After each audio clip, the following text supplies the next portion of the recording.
Bonjour à toutes et à tous. Je vous retrouve avec grand plaisir pour une nouvelle vidéo dont le sujet est les addictions dans le thème astral. Comment peut-on reconnaître une addiction dans un thème astral de naissance, je précise.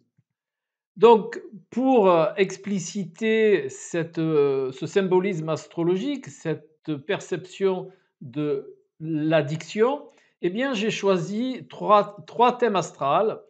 Bien entendu, un qui est sous les feux de la rampe actuellement, c'est celui de Pierre Palmade.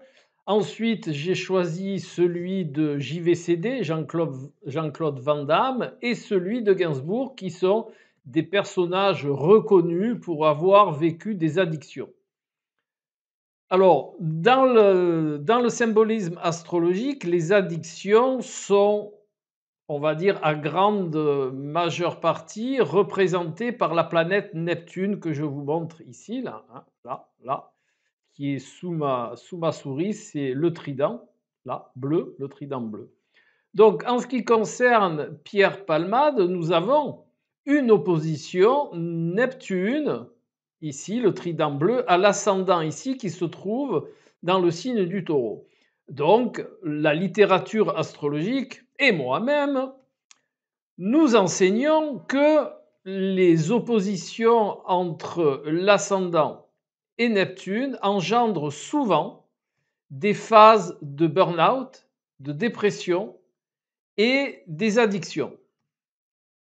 De plus, cette planète Neptune se trouve dans le signe du Scorpion, donc vraiment le Scorpion représente aussi les abysses profondes. Peut-être que Pierre Palmade a voulu découvrir ces abysses par l'intervention de la drogue et donc de l'addiction. Alors, je tiens à vous dire aussi lors de cette vidéo que je ne porte aucun jugement sur quoi que ce soit, quelle que soit l'atrocité des faits. Voilà, c'est juste une étude astrologique, c'est vraiment la synchronicité entre plusieurs thèmes astro qui vont nous indiquer un petit peu la même chose sur des personnes différentes, à des époques différentes et de manière différente. Bien entendu, l'addiction va être vécue de manière différente selon l'ensemble du thème. Cette position spécifique représentative de Neptune dans le cadre des addictions est un exemple qui est toujours de bon aloi de remettre dans la globalité du thème pour voir comment ça va être vécu de manière spécifique. Mais là, pour cette étude, et c'est ce que j'enseigne à mes élèves, toujours le spécifique dans le global, mais là, pour cette étude, eh bien, nous allons regarder justement la synchronicité qu'il y a dans ce thème par rapport à la position neptunienne et à ses interactions dans le thème. Et uniquement cela. Ceci étant dit, donc, nous avons vu que Neptune est en opposition avec l'ascendant, et de plus, Neptune est aussi en carré avec Jupiter ici dans le signe du Lion, dans la maison 5, la maison des plaisirs. Donc pour Palmade, c'était aussi un moyen qu'il avait d'exprimer le plaisir. Voilà. Donc nous retenons, et je vous fais confiance, Neptune, ascendant, Jupiter, maison 5. Voilà, d'accord? Donc, qu'est-ce qu'on peut dire d'autre? Eh bien, le maître de l'ascendant, c'est Vénus, qui se trouve dans le signe des poissons. Et bien entendu, qui est le maître des poissons? C'est Neptune. Donc, vous voyez, il y a aussi une corrélation entre le maître de l'ascendant, qui est Vénus, et Neptune par l'intermédiaire du signe des poissons. Bien entendu, il y aurait encore beaucoup de choses à dire sur le thème, mais comme je vous l'ai dit, là, on fait un petit focus sur les paramètres de l'addiction. Maintenant, voyons le thème de JVCD. JVCD, vous le connaissez, c'est Jean-Claude Van Damme. Donc Jean-Claude Van Damme, eh bien, il a un ascendant Balance. Et qu'est-ce qui se trouve dans l'ascendant de manière différente de celui de Palmade? Eh bien, on retrouve Sieur Vénus. Et Sieur Vénus, bien entendu, il est dans le signe du Scorpion, un petit peu, de manière un petit peu de, de manière similaire. D'accord? Voilà. Donc, de ce fait, il est important de bien conscientiser qu'il y a, bien entendu, dans les spécificités astrologiques, la faculté de synchronicité entre les principes. Là, on retrouve pareil, hein, on retrouve Neptune dans le signe du Scorpion, que nous avons ici aussi Neptune dans le signe du Scorpion, donc vous voyez la belle synchronicité.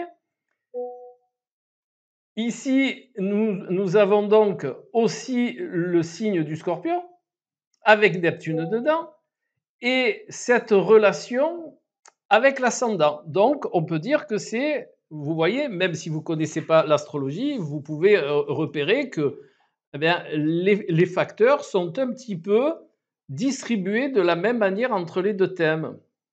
Et maintenant, nous allons voir Gainsbourg. Eh bien, qu'est-ce qu'on retrouve Gainsbourg, eh bien, on retrouve quand même cette interaction avec Neptune et l'ascendant. Pourquoi? Mais parce que l'ascendant de Gainsbourg se trouve dans le signe des poissons. Et qui est le maître du signe des poissons? Eh bien, c'est Neptune.